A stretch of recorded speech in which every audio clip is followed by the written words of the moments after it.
पंढरपूरच्या आषाढी वारीसाठी निघालेल्या शेगावच्या श्री संत गजानन महाराज पालखी सोहळ्याचे शनिवारी सकाळच्या सुमारास सोलापुरात आगमन झाले।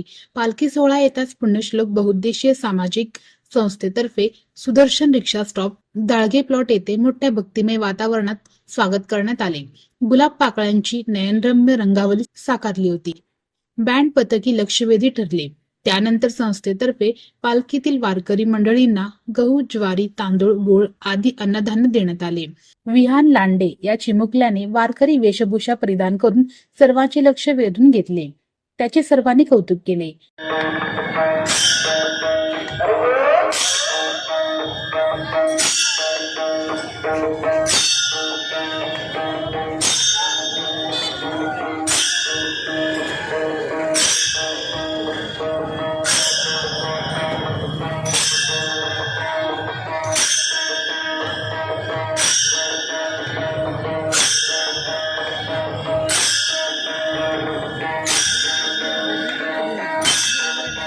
पालखी स्वागतावेळी मनोहारी फटाक्यांची आतिषबाजीही डोळ्याचे पारणे फेडणारी होती।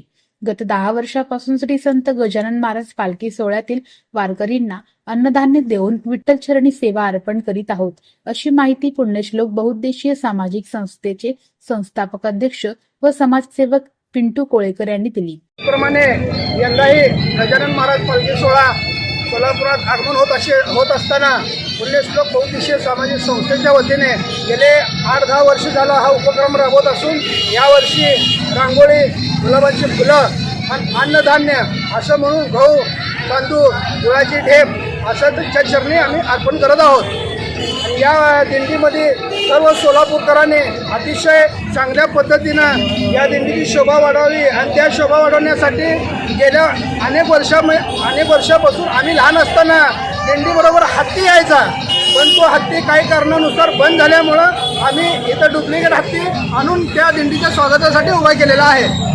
सदरचा विधायक उपक्रम यशस्वीतेसाठी अश्विन कुमार मानवे, मल्लीनाथ कोरे, सोमेश्वर मालक मद्रे, नितीन साटे, शिवा आखे, मनोज सुरवसे, दीपक मानवे, विनोद बंडगर, शरणू नोंदणीकर, चंदू देवकर, मनोज स्वामी, शरणू चौडे, राजेश इरेमठ, शिवा नवगिरे यांनी मोलाचे योगदान दिले।